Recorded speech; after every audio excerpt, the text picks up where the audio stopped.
Well, the New York Islanders 2-2 in their last 4, but they've been unable to win in 6 straight on the road, but you'd never know it from the way they've played in this game. And Pat Flatley contributing to their 3-1 lead here. Again, dumping from behind the net. That's been the way the Islanders have created much of their opportunity, and there's the captain of the Islanders converting it for the Islanders who play in enemy territory tonight. Pat, the way your team plays, when you score a goal that puts your team in front, it plays right into that defensive system. Yeah, exactly. Tonight we tried to play a little different system because they're so dangerous offensively, and now that we have the lead, we have to be careful not to sit back too much, because if you give these guys too much room to skate, they're really going to stick it up your rear end. That's a nice way to put it. Islanders, Rangers coming in, the coaches are saying things, you've got the unbeaten streak. It's got to help a team focus a little bit on the mission at hand, right? Yeah, I mean, that's all, that stuff all adds to the rivalry, but I think that people think the rivalry is lessened, but I don't think that's the case at all on behalf of the Islanders anyway.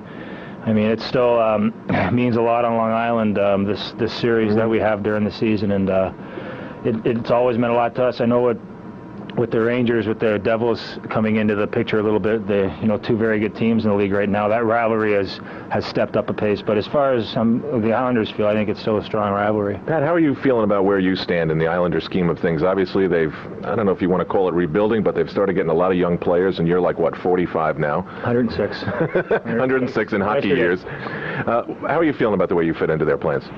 Well, I mean, to be honest with you, I don't really think about the way I've ever fit into plans. My job is, I always looked at it from a very business-like stance, is to come down and I get paid to play hockey every day, and no matter who's in that locker room with me, they're the guys that I have to do it with, and it's the way I've always looked at it. It doesn't matter, young, old, or whatever, but I'm still proud to be a part of the organization, and until the day comes I'm not, I'll still feel the same way. All right, heading into the third period, you've got some key members of your team out, and that puts a lot of extra ice time on some other players. How about fatigue? Does that enter into your thought as a possible thing that your team's got to keep an eye on?